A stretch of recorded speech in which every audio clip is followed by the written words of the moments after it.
Fala pessoal, meu nome é Guilherme, bem-vindos a mais um vídeo aqui do canal Delongas, continuando a série Enciclopédia Foucault, dessa vez com o tema Poder Disciplinar. Bora lá? Catedrático! Bora discutir Foucault! Catedrático! Bom, gente, o Foucault se refere ao poder disciplinar como uma mecânica de exercício do poder. Uma mecânica que atendeu a uma urgência histórica específica, que se fez presente ali com a Revolução Industrial, né, no século XVIII, a passagem da população e daquela experiência do trabalho da lavoura do campo para as cidades, o próprio crescimento populacional que resultou disso, o nascimento de instituições citadinas, como fábricas, hospitais, prisões, asilos, enfim, uma arquitetura que se formou em torno de um mundo urbano, regido por uma economia que cada vez mais se orienta para a produção e a circulação de mercadorias e a oferta de serviços. Estamos falando, claro, da economia capitalista. Esse poder disciplinar, ele difere, em larga medida, daquele poder soberano, o qual falamos aqui já no vídeo passado, né? Poder soberano era um poder marcado pela capacidade do Estado, como ente soberano e central, exercer o monopólio do uso da força. Era um poder que não investe sobre os corpos, mas em larga medida o subjuga. O Estado está ali para exercer, né, o uso legítimo da força, da violência, seja através de leis ou mesmo do puro despotismo, né? Quando falamos em um poder disciplinar, o que se tem em vista é que a força e a violência, e mesmo essa centralidade de onde emanam as leis, cedem espaço para um poder que não emerge de um local específico e centralizado e não funciona exatamente por meio de leis do Estado.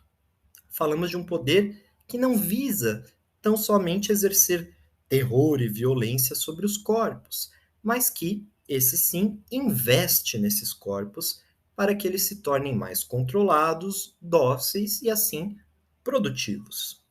Vejamos uma citação do Foucault contida no livro Em Defesa da Sociedade, em que ele contrasta as mecânicas de poder soberano e disciplinar. Foucault dirá o seguinte: ora, nos séculos 17 e 18 ocorreu um fenômeno importante, o aparecimento, deveríamos dizer a inversão, de uma nova mecânica do poder, que tem procedimentos bem particulares, instrumentos totalmente novos, uma aparelhagem muito diferente e que, acho eu, é absolutamente incompatível com as relações de soberania. Essa nova mecânica de poder incide primeiro sobre os corpos e sobre o que eles fazem, mais do que sobre a terra e sobre o seu produto. É um mecanismo de poder que permite extrair dos corpos tempo e trabalho, mais do que bens e riqueza.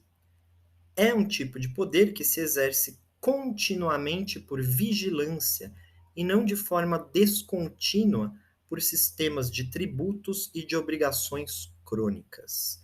É um tipo de poder que pressupõe muito mais uma trama cerrada de coerções materiais do que a existência física de um soberano, e define uma nova economia do poder cujo princípio é o de que se deve, ao mesmo tempo, fazer que cresçam as forças sujeitadas e a eficácia daquilo que as sujeita.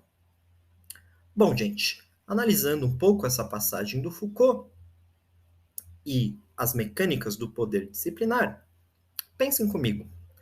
A passagem do mundo rural para o mundo urbano, né? A passagem do trabalho do campo para o trabalho na cidade, a própria passagem de uma economia ali de extração para uma economia de produção de bens e serviços e mercadorias, ela não se deu de forma natural, evidentemente. As pessoas que trabalhavam no campo ainda acordavam com o galo cantando, o tempo do trabalho era um tempo que ainda guardava também alguns resquícios com o próprio tempo da natureza. O cantar do galo, como eu disse, o nascer do sol, o tempo do plantio, da colheita.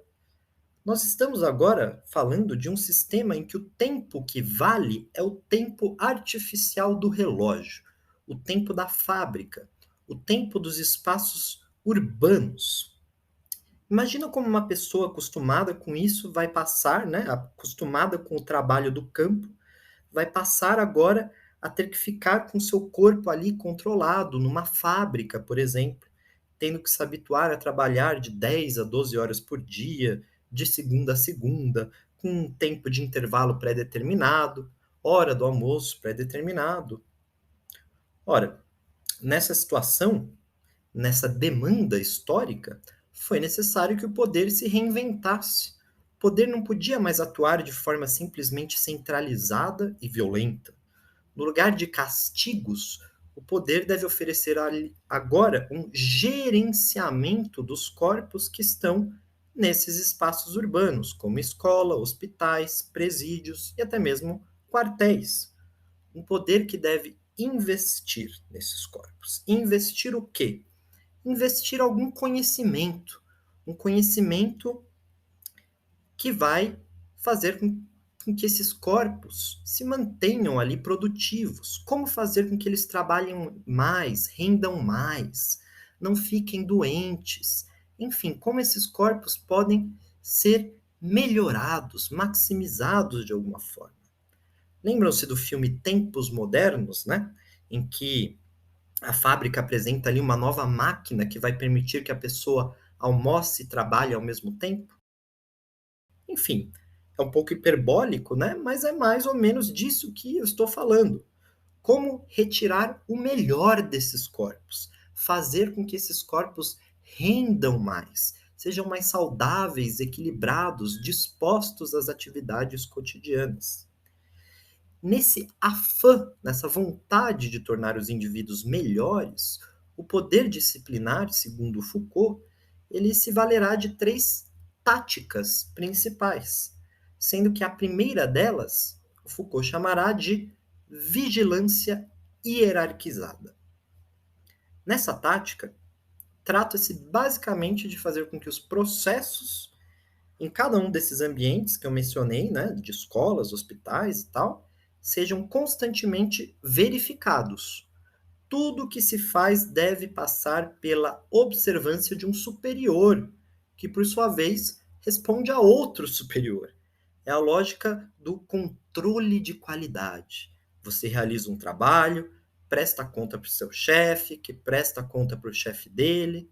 Em suma, é uma técnica que faz com que as pessoas não apenas realizem as tarefas ao seu bel prazer, mas a realizem sabendo que haverá pelo menos a possibilidade de que aquela tarefa passe pelo crivo de um terceiro. E o que acontece, né?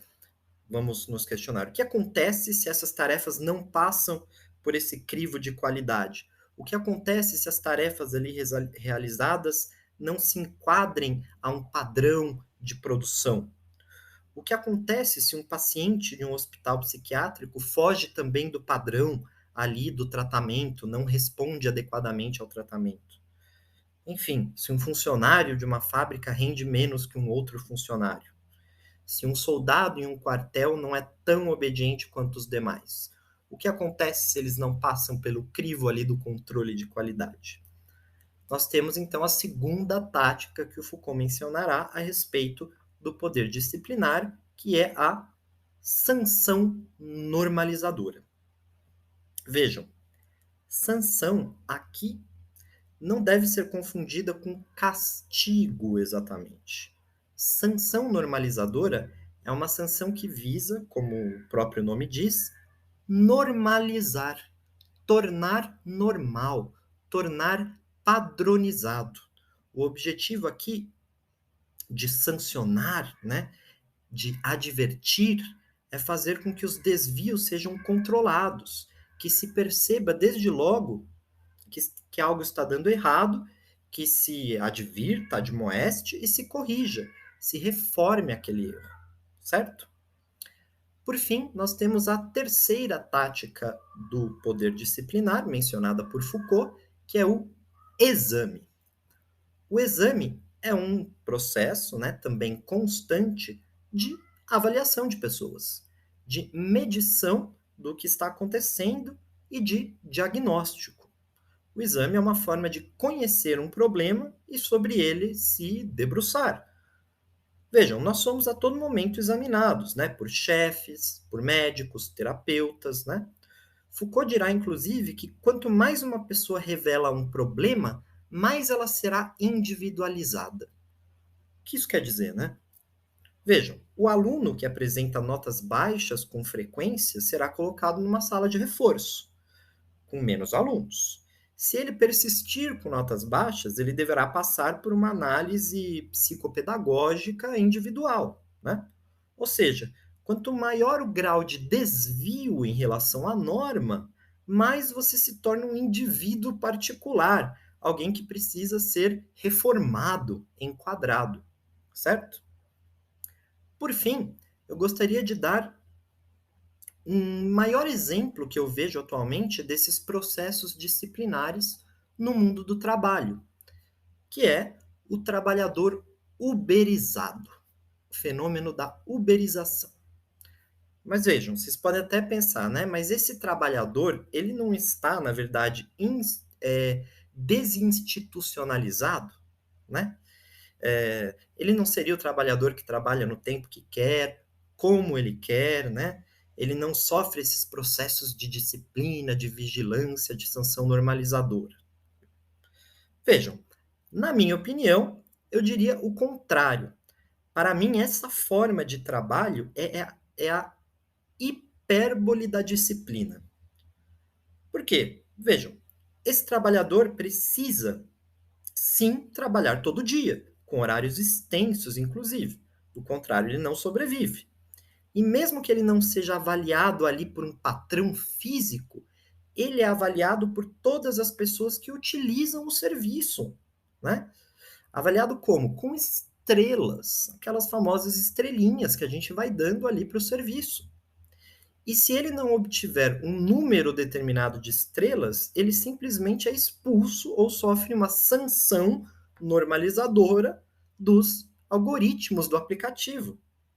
Nós, usuários, né, atuamos também como os examinadores, né, ao mesmo tempo em que também somos examinados. Afinal, hoje já virou até meme, né? Piadinha, bem sem graça até, né? Ah, eu tenho 5 estrelas no Uber, qual sua nota no Uber, né? Coisas assim.